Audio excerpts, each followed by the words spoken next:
What is up, everybody? Welcome to the Bronx Pinstripes Show. It is not the GM episode. That will be next week. Today, we're talking about the press conferences, quote in unquote, air quotes, that happened on Tuesday by Hal Steinbrenner and Brian Cashman. So, Scott, when separately, by the way, separately.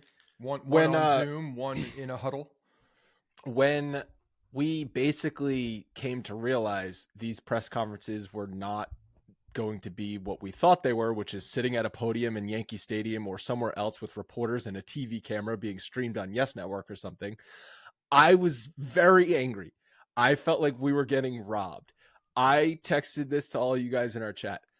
I have not looked forward to anything Yankees for like 3 months. Basically, that we knew the season was over effectively in July at some point, and then from that point forward, nothing was exciting. I guess with the exception of Jason Dominguez making his debut. Dominguez was exciting, but more or less, I have not looked forward to watching something related to the Yankees in quite some time. I wanted to sit down and watch a 2-hour-long press conference and watch those guys squirm up on the podium. That's what I wanted. And then I wanted to sit here and play sound and analyze the crap out of it. And instead, what we got at first was a nothing Zoom conference where all we got to see were quotes being posted on Twitter by reporters from Hal Steinbrenner at noon.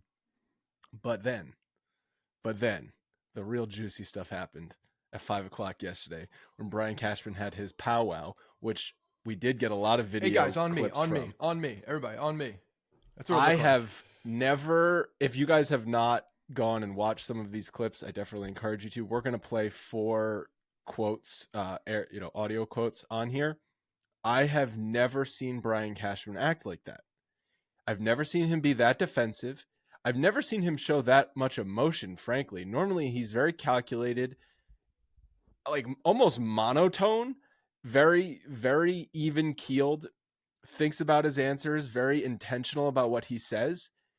He was intentional. He was intentional yesterday. He was highly emotional. In a different way. Highly emotional. You agree? For sure. Yeah. So the whole thing, I mean, you said that it started with it started with the fact that nobody could find what was happening. Okay. Everybody, we heard I think on Monday that it was going to be a 12 o'clock call. We heard it was Zoom. And then we heard that he'll be talking to the media. There was no link. There was no, hey, this is going to be on the Yankees.com and the I went to Yes Network website. I went to Yes Network website. Not even a headline about that this was happening. No. I figured there would at least be some report on the Yankees Entertainment Station website. Usually Yankees PR will send out an email that says, they do it for all the transactions. They usually do it for any announcements. They do it when the Red Bulls are playing, like they do bullshit like that all the time. And usually when there's a press conference or something that has to do with, the front office speaking to the media in an organized fashion, they will send something out to alert people. Hey, this is happening. None of that happened. So obviously this was a closed door, media only Zoom call that was put out there for beat reporters and just people who have access to that. So to start, that was just odd in the first tone place. Deaf. You agree? Tone deaf after being radio silent for a month after the worst season the franchise has had in over 2 decades? Dude, nothing surprises me in this organization. This legitimately surprised me. As far as the communication, they've been tone deaf for a very long time this year. This is according to what their MO has been in 2023. Tone deaf. I guess this is par for the course. This is the new leaf. The tone deafness is the new leaf of that Brian Cashman is turning over. And you're right. I don't know. He was highly emotional, and he came out guns blazing on particular topics that he obviously has been stewing over for a month. That has been stewing over. He's been Levine's been sending him all the links. He knows every single. He's got a list. He's putting on his lipstick at night. He's muted Randy Levine a long time ago. But you're seeing now a guy that to me felt like a trapped. You know how the Yankees got really mad about the Staten Island Yankees with the pizza rat. They're a trapped pizza rat. Okay, there's nowhere to go. And I think that, and I know that when you're hearing the two, when you hear Hal and Brian Cashman, and oh, by the way, separate times. Why is that? Why are they separate? Why are they not sitting there. Brian was at the uniform. GM meetings. Brian's at the Zoom GM meetings. What are we doing right now? Hal's at his home in Florida. Right we are recording a podcast remotely, side by side.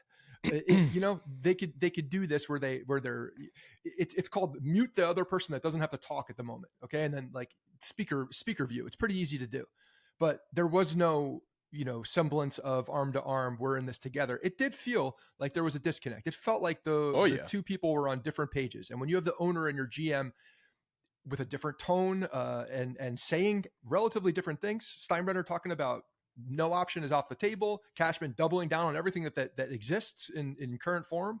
And yeah, he was emotional, but he also felt like he was fighting for something, fighting for might not be his anymore for his job, much longer. Fighting for his job a little bit. Would not be surprised if there was an ultimatum behind the scenes. Like, this is it. You got to turn it around, or this is it. I mean, granted, this is what we've been asking for, some ultimatum. We thought it was this past year, like you're looking at it, but it did feel like tone-wise that there was something.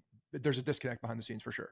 Yeah, it doesn't have to be an ultimatum. It needs to be accountability. You can't just let a guy do whatever he wants with no consequence. And you said something right before we started recording where, or Logan, you said it, where Andy Martino reported that the Yankees front office, let's call it, when we say that, we mean Steinbrenner and Cashman, feel like, oh, we have one mediocre season after 25 years of amazing success, and all of a sudden we're the heat is on us. Like, that seems unfair in the grand scheme of things, especially when they compare this to other organizations that go through crap like this year in and year out.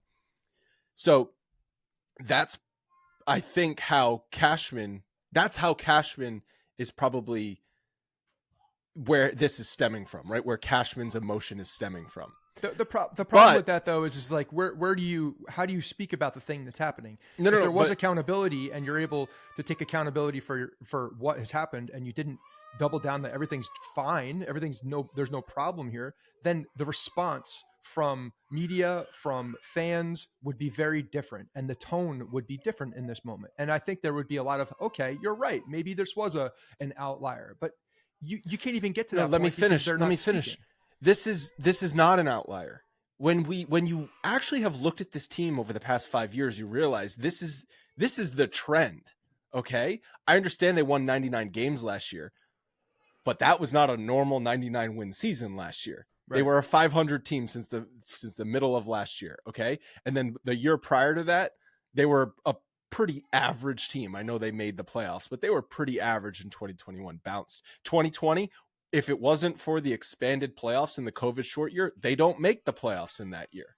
Okay, so if you look at the 2020 through 2023 Yankees, this is a trend. This is not an outlier, even if they're treating it like an outlier. And I think that's why the heat is on the front office. If it truly was an outlier and every single year they're making deep playoff runs and then they have one off year due to some injuries, which we're going to play a quote from Cashman and some other just random factors, I think they would probably get benefit of the doubt from the large majority of fans. But I'm sorry, that's not what happened this year. It's not what happened. You're right, but at the same time, they're even if they're treating it like an outlier because of the playoff situation, which is exactly what's happening. They didn't make the playoffs. That's the outlier. Like, it's a fact. That's the outlier. You have to go deeper, and you have to dig deeper and look at all the gross shit to understand that the trend lines are there and it was trending towards this. But they're doubling down on the fact that this was an outlier because of the playoff situation and that they are a quick reload ready to go. So they're not taking accountability for it. And again, New York, very forgiving fan base. If you are actually accountable, how many times have we talked about the players to stand up there, eat your shit, understand what you did, and then go out there and try again, hard, do the work. That's not what they're doing. They're doing the opposite. Hal kind of did that with his words. Brian Cashman, polar opposite. But we should get into some of these clips before we start stepping all over them. All right. The first one let's play, Logan, is we're pretty effing good.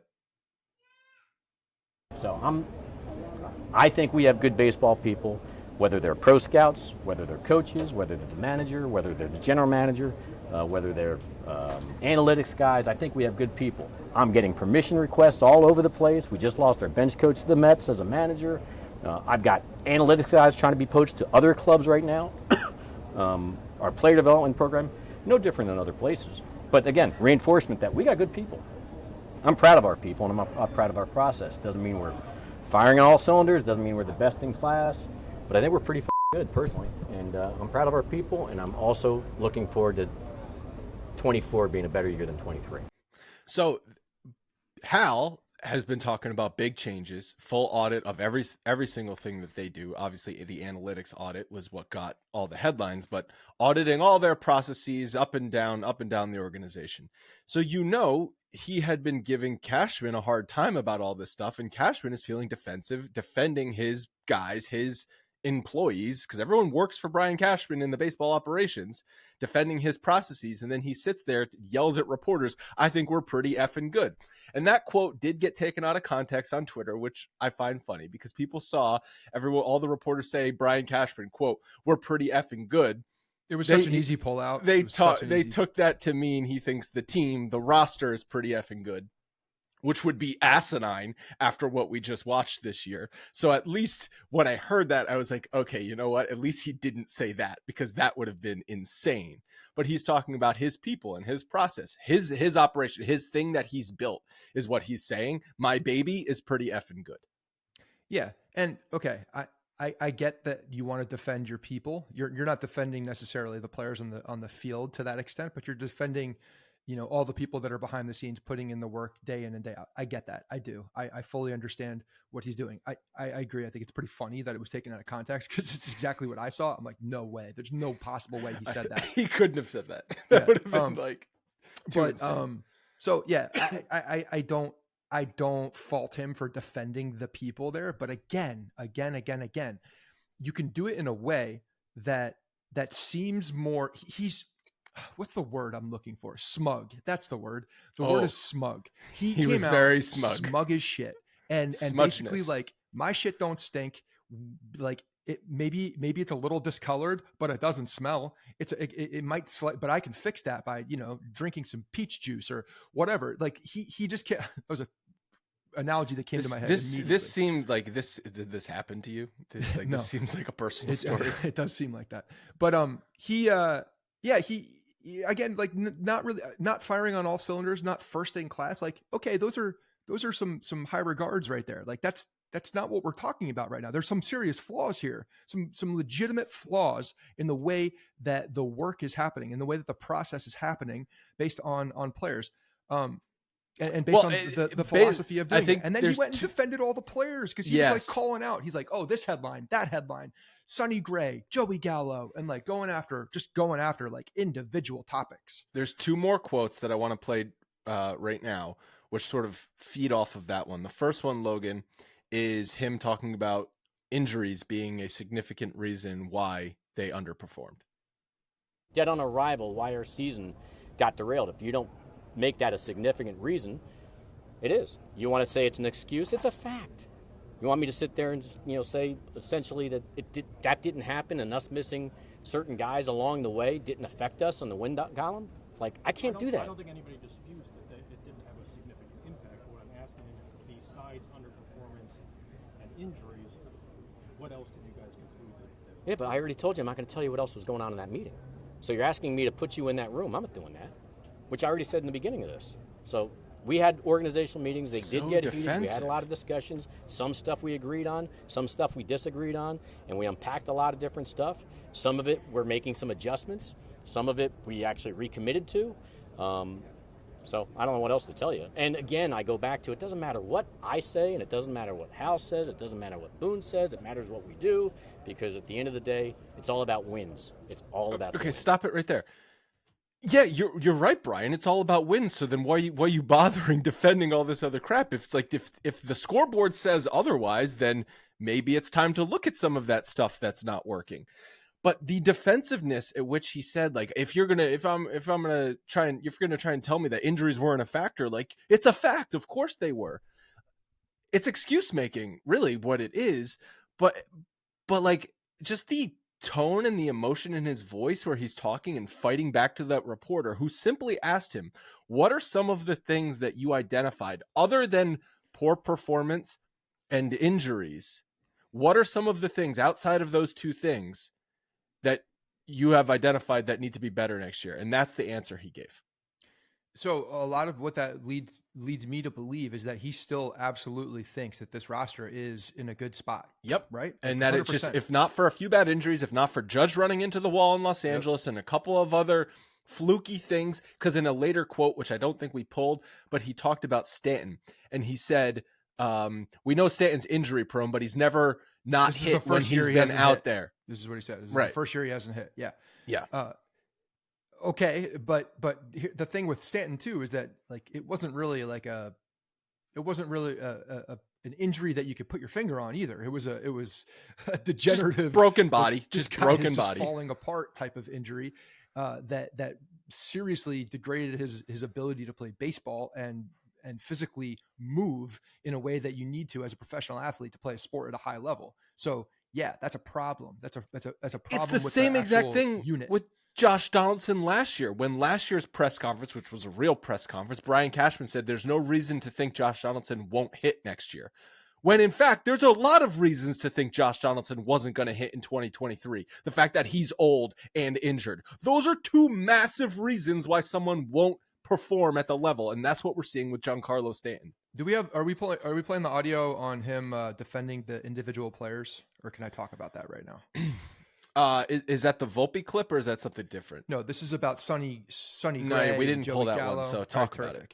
So there were, he specifically called this out with people like, oh, well, people are pointing to the trades that we made that didn't work. And like Sonny Gray, Joey Gallo. And it's like, Joey Gallo was on the team and then was wanted by two other playoff teams, went to the Dodgers, the Twins. They saw something in Joey Gallo. Well, first of all, Joey Gallo was terrible for the Dodgers and then went to the Twins and left off a playoff roster. So this guy was chosen on other teams because of his name, because of his ability to hit the ball out of the park occasionally. And taking a flyer on a guy. It was a flyer. It was absolutely no bearing on the fact that he was a valuable player and that it justifies the fact that you made a deal that essentially made the roster worse and put it in a position that was not in a better place to succeed, not in a good spot. Sonny Gray, same thing. Cy Young candidate this year. Obviously, no one ever disputed the fact that Sonny Gray had talent. I don't think anybody has ever disputed that. The dispute was this guy can't play in New York. This guy can't do the things when a pressure cooker situation. And we talked to one person in the Bay Area who that told us that was going to happen. One person.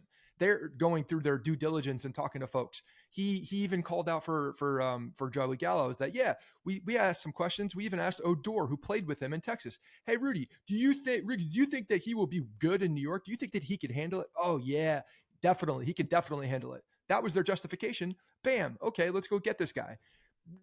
It's like they're using these little things that he thinks were justifications of moves and leaning into them, and they're bullshit justifications. It's like you're not even defending these things well, yet you are so pointed and going after the media for calling you out for some of these bad moves. And okay, that goes perfectly into the Volpe clip. Logan, let's play the Volpe clip, because to me, this one, it's like it was like me arguing with Harrison about something. That's what this was like, arguing with a toddler.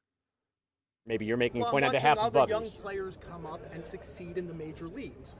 Am I missing the young players who are coming up who with are the Yankees offensively succeeding in the major leagues? So you're saying that we can't produce major. I'm not saying you can't. I'm asking. You described it as indisputable. I'm asking you where, ultimately. But the example you want to say right now is Volpe, I guess, and Cabrera. Those are the two, right? Peraza. Like, if they were performing, they would have kept getting more at-bats. They didn't perform, and they didn't. But Peraza's not getting everyday reps. Right. He's got Glaber, he's got Volpe now, he's got LeMahieu. Prior to that was Donaldson. There was not a lane for him to even play. So I don't even know why you used Peraza. Well, these are your young players. I understand that, but he's got to have a spot to play for you to be able to use his name. Well, if he would have hit, he would have played more. He didn't hit, so he didn't play more, right? Well, where's he going to play? Well, if he hit, he would have played. Who would he, if he hit, Like, this is Abbott Costello. If he hit, who's he taking out? LeMahieu at third? Is he taking out Volpe at short? Is he taking out Gleyber Torres, who was one of the best second basemen in the American League last year? If you want to win, you're going to play the guys who are hitting. If he hit, he would have played, right? I guess if he hit better than Volpe, he would have played shortstop, and he would have won the thing out of spring training. But Volpe won it out of spring training. I think it's a stupid discussion that we're having, personally. I think our player development system, all that matters from my end to you is I think our player development system does a great job. You're questioning whether it does. That's your job to do. Proof will be in the pudding. Let's see how. So if Volpe comes up crushing it this year, are you going to be like, hey, I guess their development system does produce. You can cut it, Logan. I don't know. All he goes on to say from here. Maybe you're making a point on behalf of others. By the way, he's arguing with Joel Sherman. Good job, Joel Sherman. If you were around, I'd give you a hug. So he went on to just say, well, I guess if Volpe crushes it next year, you're going to come apologize to me. Okay, fine.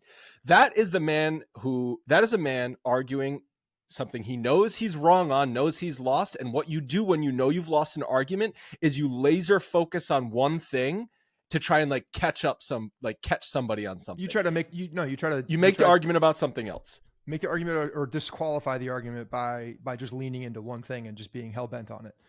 Joel Sherman was saying is, and this is something we've talked about at length, your young players that come up through your minor league system get to the majors and then they don't hit after being touted as these offensive players in the minors. Every single one of them. We talked about this. The last player to have success that came through the system was Aaron Judge. But he went outside the system to get his swing fixed. Even that is so long ago at this point. Aaron Judge came up through the system in the mid 2010s. We're not talking about the current system. That system's 8 years old at this point, 9 years old at this point. So he's talking about, Peraza has nowhere to play. He doesn't have a lane to play in. You gave Josh Donaldson how many at-bats this year where he had 12 hits the entire year? You continued to give Josh Donaldson at-bats when he clearly couldn't hit. Why? Is it because you're paying Josh Donaldson a lot of money? Probably. But is another factor that Oswald Peraza can't hit at the major league level? Also probably a factor. Oswaldo Cabrera, who you basically gave the left field job, him and Aaron Hicks, two players who couldn't hit. We found out after getting numerous at-bats at the major league level, could not hit. Everyone who came up in the September call-ups, outside of Dominguez, who we saw for 9 at-bats, could not hit at the major league level. And I'm not going to say they can never hit at the major league level because they only got a handful of at-bats. But Volpe got a full season and he did win the Gold Glove. So awesome. Congratulations, Volpe, for winning the Gold Glove. That is a great accomplishment. But he was a bad hitter overall this year. You look at the full sample of a full season on Anthony Volpe, not a good offensive player. He had his moments, but overall, below league average hitter. So what is Brian Cashman really truly arguing for here? All he's got to do is say, is again, the accountability piece here. And it drives me nuts that he's not doing this, which again points me to the direction that he is fighting for everything. If this season doesn't work out the way he needs it to, he's too pot committed. 24, right? 2024. He's too pot committed to make massive adjustments unless they go out and spend money, which Hal did say was on the table. But they are rooted in a system. They are rooted in a lot of the players. They are rooted in the way that they are doing things right now with Brian Cashman. And if it doesn't work this year, I think Brian Cashman is gone, and they will be looking. That is just the tone. Well, isn't his contract up after 2024 anyway? Well, great. That's how the Yankees do business. They don't renew. They don't fire. They just don't renew. Boons is up after 2024. I thought they were synced. No, but I think Cashman might have one more year than Boone. Logan, if you could just look that up. Either way, you can tell right now that he's doubling down on what there is, and he's banking on the "I told you so" moment. He's banking on the fact that this team is going to rebound because he believes that everything is in place for a full rebound. That's what he believes. He believes that this team will rebound and will rebound at a high level, and that he will get up there with his, probably at a press conference at that point, in front of everybody, blasted on Yes Network, that he told you so. I told you so. Everybody did the things that I told them to do. That's what he's expecting. That's what he's banking on. And whether you believe that that's completely tone deaf, or whether you believe that he's actually, got a sliver of truth behind what he says, that's what he's doing. And that's the hill that he's dying on, because he doesn't have the time to do anything different. He's got to die on this hill. That's what she's got to do, and then hope that there can be enough internal change and people that rebound in a way that makes them and makes him look better. So Cashman is signed through 2026. Boone is signed through next year with a club option for 2025. You just hit on like the big disconnect between Steinbrenner and Cashman, because like you said, Cashman is pot committed. It's not easy you can't just do a complete 180 this offseason and change everything about your player development, everything about the roster you've constructed, which we've analyzed is pretty clogged up. You can't do a lot to change that in one offseason. That takes time to change. So when Hal Steinbrenner sits there and saying, we're going to do big audits and big changes coming, Cashman's sitting there saying, if you want big change, you basically have to do it without me, because right. I've built this and we're stuck with this. It's either works or it doesn't work. So we're not stuck with this. This is the way I want to do it. This is the way I am doing it. But this is I can't change this overnight. So we go into next year trying to do the same thing, or you fire me and fire everybody and do something different. Yeah. And Hal doesn't have the stomach to do that, I don't think. Well, maybe not obviously not right now, but there's so much we haven't seen this much of a pressure cooker around the brass of the New York Yankees in as long as I can remember. So I do believe that this is different. It is a little different, and Hal is going to have to save face if there's a season that doesn't pan out the way that they want it to. I mean, again, like I feel so stupid saying this sometimes, because I thought this in the middle of the season and I thought this at the end of the season, and I still think this, like, now is the time. But clearly they need that extra confirmation of, no, this is not good. They need that extra confirmation. Like, so do they need another missed playoff next year? Or if they just like sneak into a wild card spot next year? And exactly what it is. One thing he did say, Hal, I picked up on, was that an absolute qualifier is a winning season. He did mention something. He didn't say it in those exact words. Great. So they were 82 and 80. But that was it. Like, he pointed to that when he was talking to them. He said the fact, like, it's a prerequisite. That's so insane. So they lost, if they had lost 2 more games, basically just 2 random games throughout the season, that's a completely different thing. Yeah. That's asinine. I know, but this is what we were fearful of, that the fact that was going to happen. That's why we were like, not even like quietly. We were great. Like, so the fact that they had the best record. Down. Didn't they have the best record in baseball after September 1st or something like that, or one of the best records? Yeah, it was up there. Basically against meaningless games against meaningless teams, right? For the most part, in a soft schedule. So instead, if they lost 2 more of those games with 5,000 people in 5,000 people in the stands and no one watching on TV, that would have been, if they just lost 2 of those games instead of 1 of them, that changes Hal's complete operation this offseason. That is ludicrous. No, that is terrible management. If you have a season that has an under 500 record, it's in the history books forever. You can't erase that. It's in there. So forever. Then he's just making decisions based on optics. Yes. At that point. Yes. Because whether they won 80 games or 82 games, they had the same exact season this year. That's correct, the 100%. Same season. Yeah, that's exactly what I'm saying. And I think that that's a real thing in his mind. I think that's a real thing, and it's a bar that needed to be crossed. And if it was crossed the other way, maybe there would have been changes. But I do believe that. And now if you they didn't make the playoffs. Let's say they don't make the playoffs one more time. That's 2 in a row that you didn't make the playoffs. That's also, I think. But what if they win 85 games? That's a winning season. Yeah. Well, you have a back-to-back no playoff team, which I think also qualifies as one of those issues. I think as far as optics go, a very likely scenario is they do rebound. They win 87, 88, maybe even 90 games again. They get one of the first wild card spots. Ultimately, the roster won't be complete enough to compete in the playoffs, and they have an early playoff exit. That's probably what we're looking at for 2024. Is anyone going to be happy with that? Absolutely not. But what Brian Cashman will sit there and tell you is that, look, we rebounded, and Hal Steinbrenner will say, well, we had a playoff season, and that's what we're doing here, blah, blah, blah. We're trying to win a World Series. Just get into the tournament. So that's the future of the Yankees right now. Awesome. Basically, mildly competitive, but ultimately not serious contenders for a World Series. Again, unless they go out and spend money and make according to Hal Steinbrenner, you don't need to spend $300 million.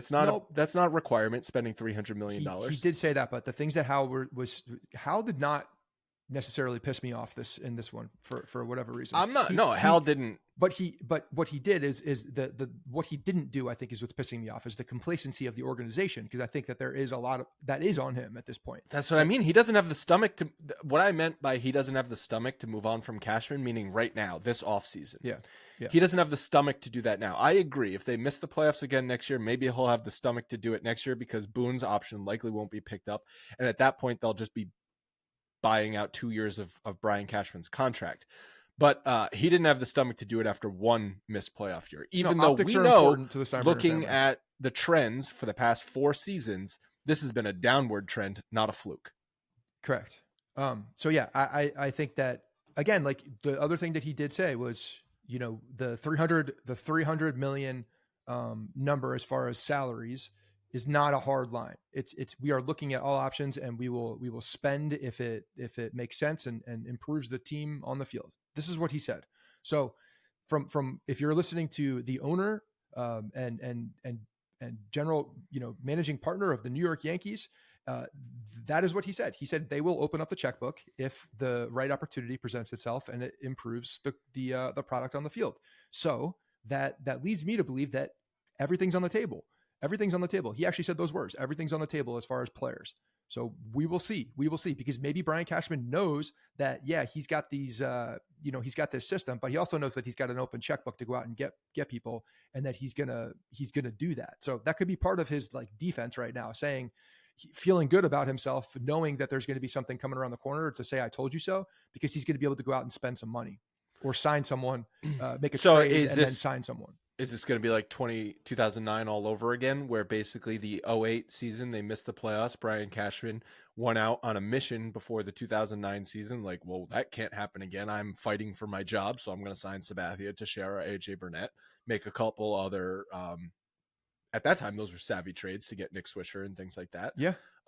It's a pretty good comp. Honestly, because honestly, it's a pretty good comp. How else, like, we're going to do our GM episode next week, so not to spoil it too much, but like, there's not really much room to improve this roster outside of big free agent contracts, because it's not like they have a stable of minor league players to trade for key pieces. Like, you've got Jason Dominguez and a bunch of other middling pieces.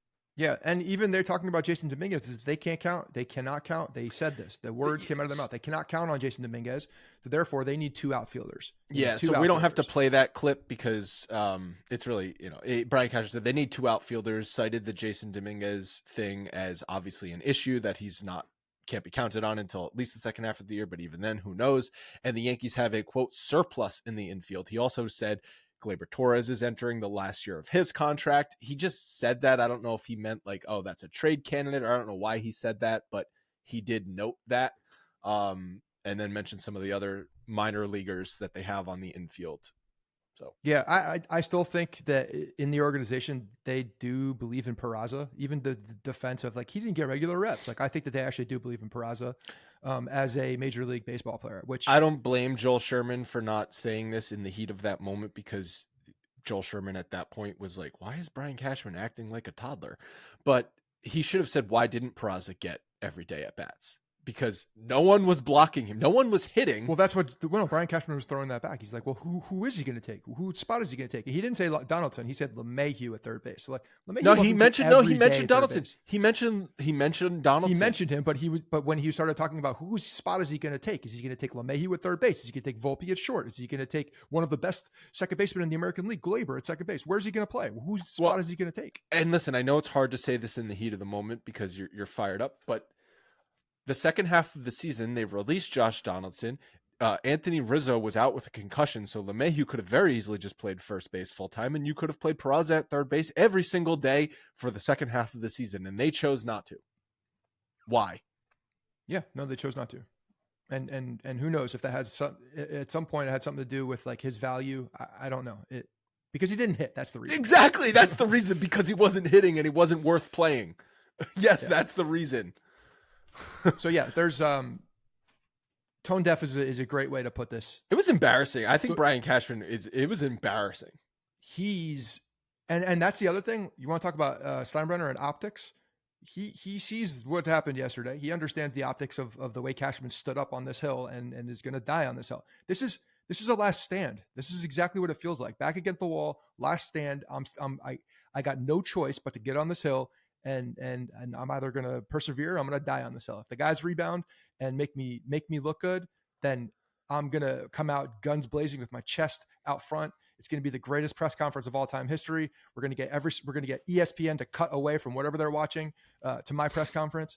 But otherwise, if they don't turn it around, he's going to die on the hill. And this will most likely be the last year of Brian Cashman with the Yankees organization. A couple of other things from the Cashman thing was he called Ben Ruda, quote, bitter boy, after he specifically talked about how bitter players in the organization come out and use a platform, get a platform. Ben Ruda went on the Foul Territory podcast to talk about how the Yankees have deployed analytics in the minor leagues, and according to Ben Ruda, some of the foolish things they do in deploying those analytics and some of the drills that they've run in the minors. Brian Cashman more or less said all of that is bullshit and he's just bitter. Ben Ruda then came back on Twitter saying other players have come to his defense, but clearly Cashman, calling him bitter boy is. I have the tweet pulled up from Ben Ruda after Kirshner had tweeted the bitter boy comment from Cashman, and Ruda tweeted headline colon, bitter boy Brian Cashman doesn't know how many current players in his own organization and former Yankees players now in other organizations reached out in support of Ben Ruda following his Foul Territory clips. Embarrassing that he doesn't have a pulse on his own organization. And Cashman specifically said in that quote as well, Ben Ruda got worse after leaving our organization. And so I can only imagine. Do you think Brian Cashman looked up those stats, or do you think he had a minion go look up those stats on Ben Ruda? I think his Google Glass told him what it was in the moment. At that point, a retort is, what about all the players that leave your organization and get better? Jordan Montgomery being a prime example of someone who you traded away for basically nothing at the end of the day, who went from being a back end of the rotation to a top end of the rotation. What do you have to say for yourself, Brian Cashman? He's countless he's examples. Such a huge black mark. Jordan Montgomery alone is such a big black mark on what happened. Yep. Another trade that didn't work out for the Yankees, and a player that left and was a massive piece for both organizations he played for after leaving the Yankees. Oh yeah, and one of them won the World Series. Won the World Series. Cashman also said in defense of analytics that the Yankees have the smallest analytics department in the AL East, and he's like, "Oh, does that surprise anybody? Are you guys shocked by that statement?" And I think analytics has just now been like this blanket term for the Yankees because it's their own fault. Again, when you make your first statement after the season ends that we're doing a deep dive and an audit on our analytics department, and we're going to figure out how the best analytics organizations in the world run their departments, and we're going to try and emulate that. When that's your leading headline after the season ends, you can't then sit here a month later and complain when people all they want to talk about is analytics. If there was an issue with that statement, if it was taken out of context or it wasn't interpreted in the correct way, why not hold your organization press conference at some point and speak about that so that it doesn't get worse? Because damn well, if you don't talk for a month and the only soundbite that you put out, or the only, the thing that everybody who covers the Yankees and follows the Yankees is looking at is the analytics audit that wasn't actually a thing, don't you think you'd want to set the record straight a little sooner so that it doesn't marinate and just get worse? It's like a time bomb. And then he comes out guns blazing like, what? Whoa. What is happening here? What is happening? The word gaslighting gets thrown around social media constantly in today's world, but damn if that wasn't a shining example. Mm-hmm. Yeah, and then Steinbrenner in his press conference talking about analytics, specifically just feeling that the analytics has taken a lot of heat, and that also people assume that Boone is making all of his decisions based on analytics, and he said that's the opposite of what's happening, that analytics informs Aaron Boone and then he's making the decisions. I don't know what's going on there between analytics and Aaron Boone and the decision making. All we know is it's not working. So whether it is or isn't happening, I don't like what's happening. So fucking change it. It does go. It goes back to what Aaron Judge's comments were, that apparently you mentioned. Oh yeah, I pulled up that article. They had an issue. They had an issue with, but he's talking about that. He's talking about looking at the wrong things. And there have been also talks that came out of yesterday of, from people talking to people, that the delivery of said analytics to the players was not in the best communication. fashion. Yeah, communication from executives or front office folks directly to players, like not going through the proper channels of coaches and scouts and things like that. They just, this is where I keep going back to my dot matrix sheet. It's like, I feel like Levine is like, see, and then like has an accordion piece of paper that he folds out, and he's going directly to Aaron Judge and Stanton. This is why you're not hitting. So there's a great article by Evan Delrich in The Athletic posted yesterday, headlined, "As Brian Cashman pushes back on critics, he misses the point," and talking about how Cashman's probably correct in his statement that the Yankees are not over-reliant on analytics, and that in and of itself is not the reason why they have gone downward the last couple of years.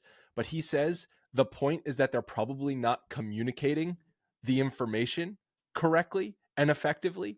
And when you look at some of the other organizations who have gotten praise for how they have deployed analytics, the Rays, the Astros, among two teams who have done it tremendously, they've been able to communicate the information to players who have then implemented into their training processes, into their game prep, into their actual on-field performance, and it has resulted in wins, whereas the Yankees have not been able to do that. So the real point is that, yeah, you might be looking at some information, but that information isn't being transmitted to the players. And he also talks about that quote from Aaron Judge that you mentioned, that at the end of the season, Judge said Yankees players get a lot of numbers, but I think we might be looking at the wrong ones and maybe should value some other ones that some people might see as having no value. Cashman specifically spoke about that and basically said, I was angry that Aaron Judge said that, and I had to have a conversation with him. Quote, I asked him about that, and he talked about RBIs and batting average. Oh my God, can you imagine how angry Brian Cashman was that Aaron Judge, new captain of the Yankees, signed for the biggest contract in franchise history, brought up RBIs and to be a fly on that wall. Oh my God, dude. I love him even more. I do. He actually values scoring runs and getting on base. It's amazing. Brian Cashman's head probably exploded. Cashman said, they're important. I understand. Again, I think it just comes down to when you're dealing with 99 wins 2 years ago, everybody is happy. Basically saying, if we're winning, no one's talking about the analytics we're looking at. But as soon as we start losing, everyone's like, why aren't you focusing on RBIs and batting average? And that's bullshit, because we've been talking about this for such a long time, where the team, in the analytics age of the New York Yankees, has been built for the regular season and not for the postseason, where you start looking at runs batted in and batting average and on-base percentage and the situational moments in a baseball game. All of these things are extremely important. And the Yankees are just, flexing in the regular, they're like the team of A-Rods in the regular season, just flexing, making sure that they're getting those power numbers, making sure that they're looking good with the Joey Gallo stats, and then sneaking into the playoffs and failing because they're not built for playoff baseball. And that's just been a fact for since Boone has gotten here, really. Yeah. And the Ben Ruta thing sort of opened the floodgates to the Yankees are not coaching situational hitting in the minor leagues. So you get to game situations where you need to move a runner over, you need to get a runner in from third base, and the players are not equipped to do it. And that brings me to possibly a great transition the into the biggest nugget of all from yesterday. Max Goodman, our pal Max Goodman, tweeted out, Steinbrenner was asked to provide more specifics on what could change this winter, and he brought up bunting and how it's becoming a bigger part of the game again. Quote, Aaron Boone doesn't think that the Yankees are teaching players to bunt enough within player development. And this sent Yankees fans on Twitter into an absolute frenzy. And I was like, this has to be a troll, but I know it's not a troll. But if I were picking a tweet to troll on, it would be Aaron Boone talking about bunting. So well done. Yeah, no, that's fantastic. On the same day that they hire a new hitting coach, that also, and let's just talk about that too, because it transitions into what this I think some of the philosophies. But James Rowson, who has history with the organization, has history with Aaron Judge, and if you don't think that Aaron Judge handpicked this guy, you're wrong, because he did. Aaron Judge handpicked this man to be their hitting coach, and that is why he's here. And guess what? There's shades of when the Yankees made an adjustment and a change at hitting, the hitting coach last year, and they brought on someone who is a little bit more old school in the sense of see the ball, hit the ball, actually, is teaching guys not the analytic side of things, but actually how to work a count, how to, go up the middle of the field, go to the right side. That's the type of person that I want in the organization. And that's the type of hitting that I want to be taught in the organization if I had a perfect choice. Now, I don't know a ton about this, about James Rowson, besides, all the things that we have learned about him in the last 48 hours, and the fact that he was with the Yankees and working with Judge, and he was the the minor league hitting coordinator from 13 to 16. But one of the things that I did hear, and this is all I need to hear, is that one, he doesn't believe in using only analytics. He's not a launch angle guy, which I love. Music to my ears. Not a launch angle guy. Music to my ears. Also believes that getting on base and hitting, getting for average is important. It's an important piece of hitting on the major league level. You give me those two things, and the fact that Aaron Judge wants you here, I'm totally fine with it. I don't care about anything else. I really don't. I don't care about anything else. Give me that philosophy. Give me all of those, all of that energy away from launch angle and away and towards middle of the field approach, Cam Maben. And I'm happy. And that seemingly is what this guy is. And if Aaron Judge is happy with this guy, the guy who just touted that we're not looking enough at runs batted in and batting average, I'm happy. I am, because I trust Aaron Judge more than anybody else in this organization. Rowson was also the Twins hitting coach from 2017 to 2019. The Twins had a pretty potent offense during that time. They'd set the single season team home run record in 2019. He then was the Marlins bench coach from 2020 to 2022. And then interestingly, last year was the Detroit Tigers assistant hitting coach. So I found it a little odd. You go from hitting coach to bench coach back down to assistant hitting coach. Like, that's, in my opinion, a downgrade in jobs. I don't know the specifics of what happened there. I'm not saying that automatically makes him a bad candidate for this. I think the fact that he has worked with players in the Yankees organization before, has been in the Yankees organization before, all of that stuff is a good thing. This is now the third hitting coach the Yankees have had in basically a year. So it's a lot of change. Sean Casey doesn't even count, really. It was the middle of the season. Like, what the hell are you going to do? Besides, he was a motivator. No, it's part of what you're trying to create in an organization is everyone pushing in the right direction. Another thing from that Evan Delrich article Top-down approach was basically like, no matter what your organizational philosophy is, if everyone's not bought into that, it's not going to work. You could have the best philosophy in the world, but if there's people within the organization that don't follow it, then what good is it? And I'm not saying that changing hitting coaches 3 times in a year is causing people to be pulled or pushed in different directions. But one thing we talked about last episode with Sean Casey, and you just mentioned, is that they had a philosophy on hitting, and then they pulled a 180 middle of the season, and then they basically put Casey on blast after the season, being like, well, we'll go look at some of the minor league players' numbers, and Casey didn't work with them all too well. And now we're going to this guy who, what is he, a blend of the two? Like, is he a hybrid? Like, what do we have here? So it's kind of just messy, really.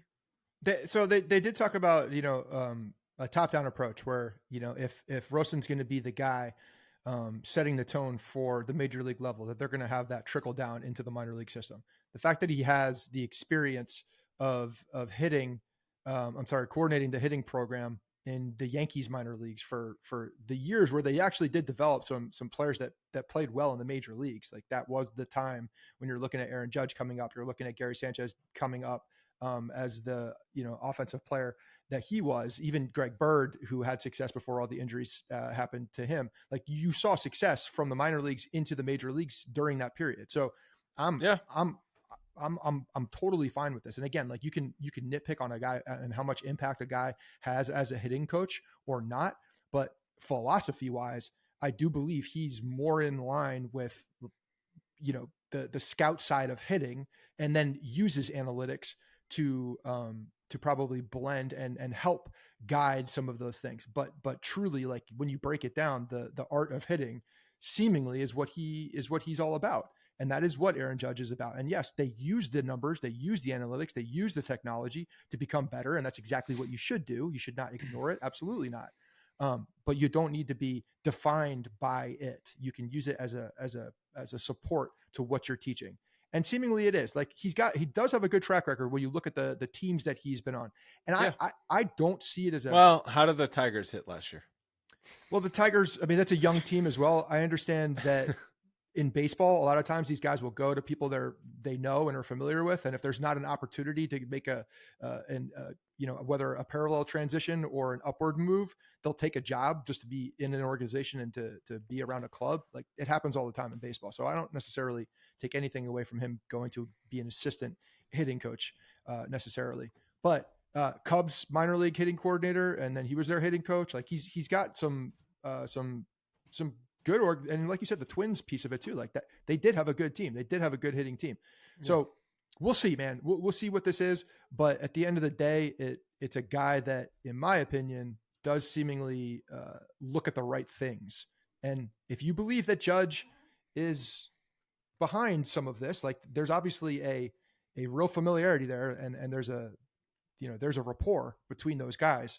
That's a big deal. Aaron Judge has a good amount of voice that is backed by now action by the Yankees brass. But does maybe Brian Cashman and Aaron Judge's voice no longer talking in the same direction? It's possible. Yeah, it is very possit I mean, didn't we already just go over that? Like he did say something that Brian Cashman took the wrong way and had to talk with him about.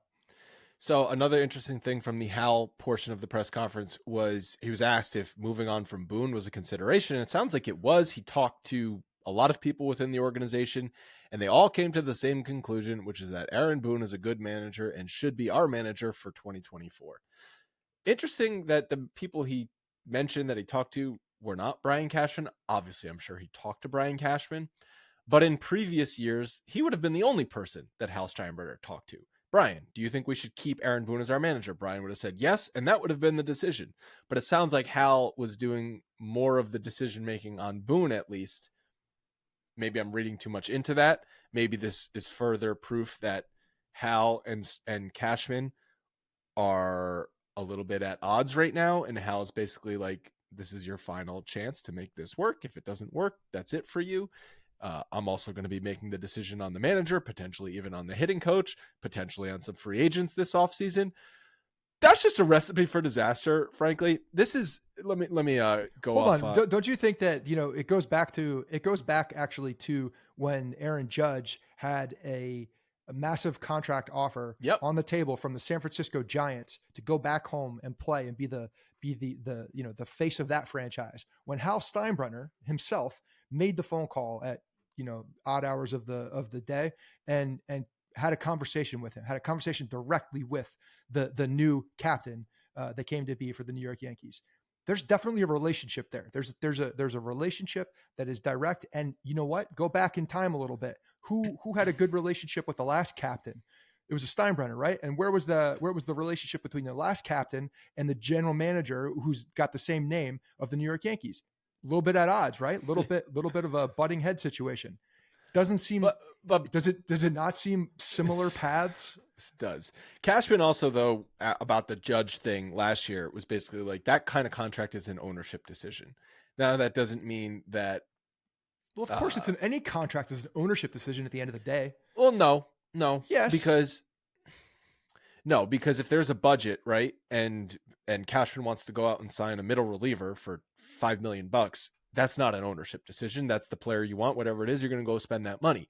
When you're talking about extending probably beyond a budget that was given for Aaron Judge, that then becomes an ownership decision. Is it any important? Long-term contract that has significant value is an ownership decision at the end of the day. Fine.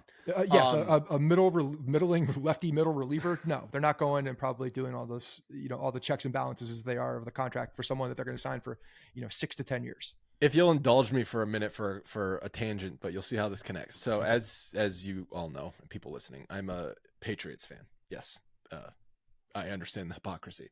Yes, but right now, what's happening right now with the Patriots, it's kind of similar to what we've just been talking about between Robert Kraft, owner of the Patriots, and Bill Belichick. Coach, head GM, basically runs the entire team, right?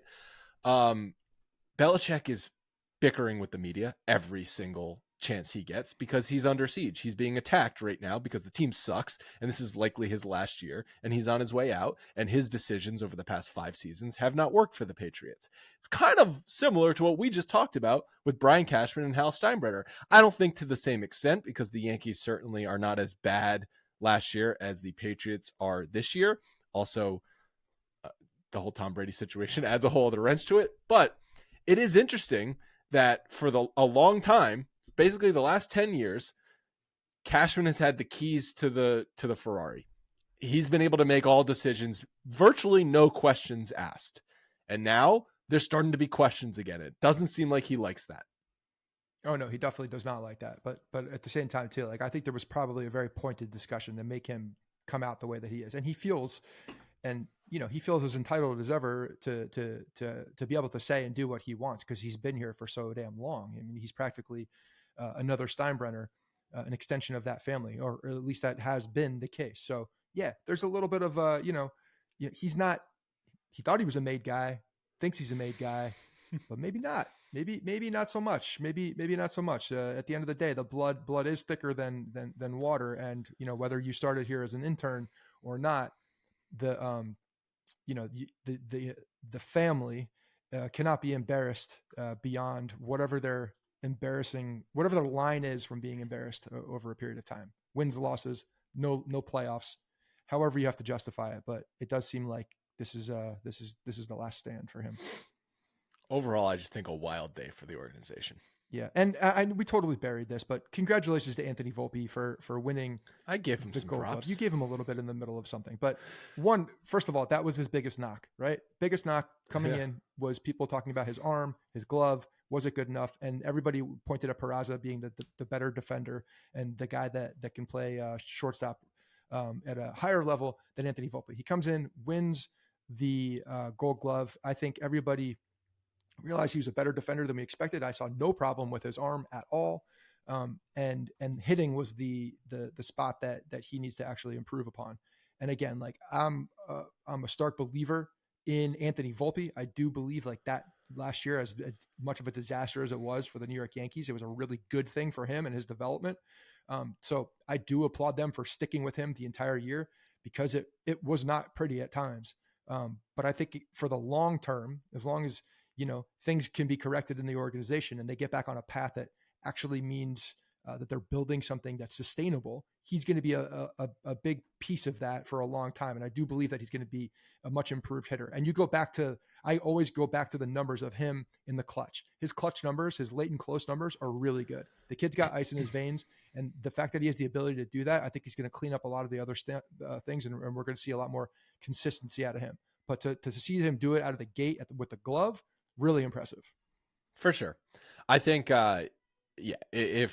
if he does not rebound offensively more consistent, because he had flashes, right? He had a 2020 season.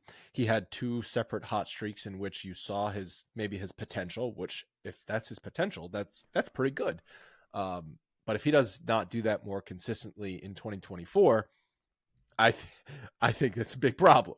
If they're bunting and hitting and, hitting the other way and doing all these things, like doing these gritty things that Major League Baseball teams have done forever and a day, and that teams like the Diamondbacks are consistently doing also, you're going to see him. And I think where he needs to be, and probably will have a lot more sustained success, is let him go a little bit.